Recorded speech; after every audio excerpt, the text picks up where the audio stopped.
Hello everyone, welcome to Big Geek channel. In this video I'll show you how you can take great images with your OnePlus 6.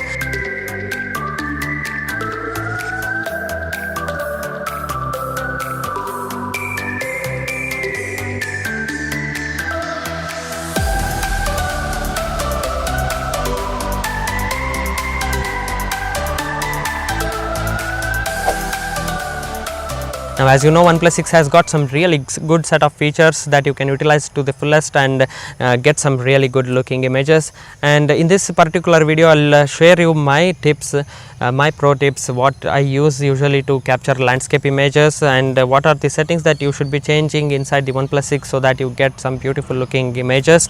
And if you are new to my channel, hit that subscribe button and stay tuned for awesome videos on this channel.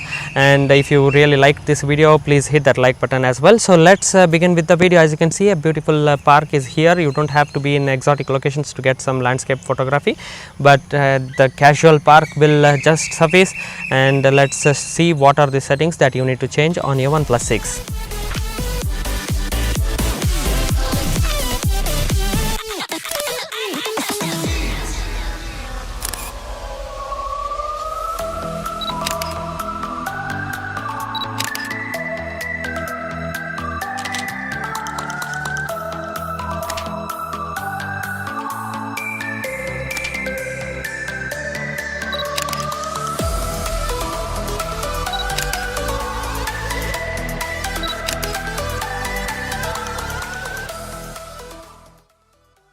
So guys, as you can see, this is the OnePlus 6 default user interface, camera interface of the OnePlus 6, and as you can see there are plenty of features over here. This is the default mode. So what we have to do now is to change from photo to pro photo mode. This is where everything gets unlocked, and as you can see there is a histogram here as well.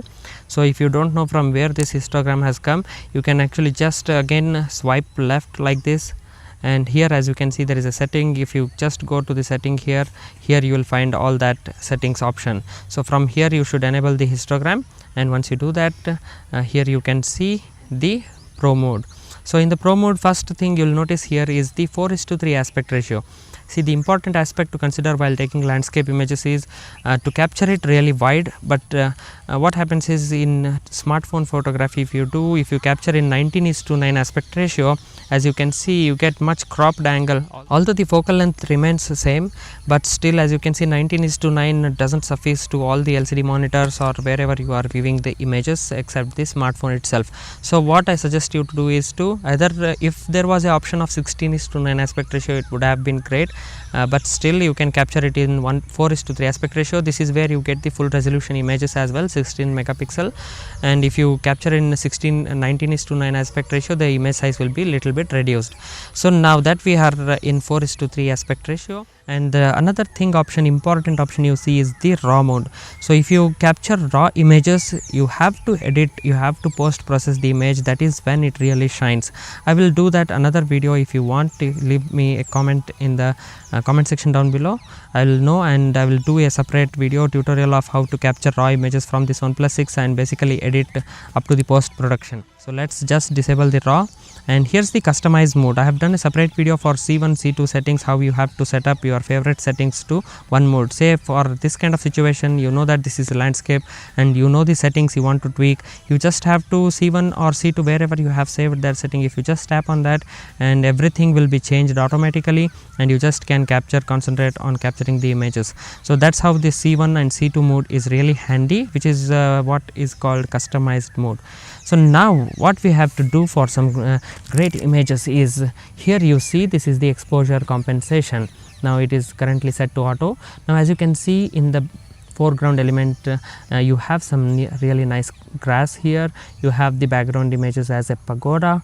And now what this exposure compensation does is, if you think the foreground element here is little bit on the darker side, you can boost the exposure value.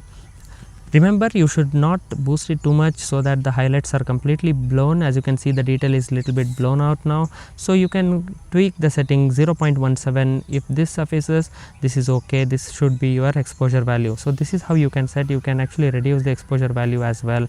Now it is set to auto. Just we shall move to 0.17. Now after that, what you can do is, if you tap on this and think that it is in proper focus now, what you can do is you can just capture the picture, obviously, of course. And what if the focus isn't proper? So just tap on this auto over here, and here you can see the landscape and flower. So this is how you can distinguish a manual focus.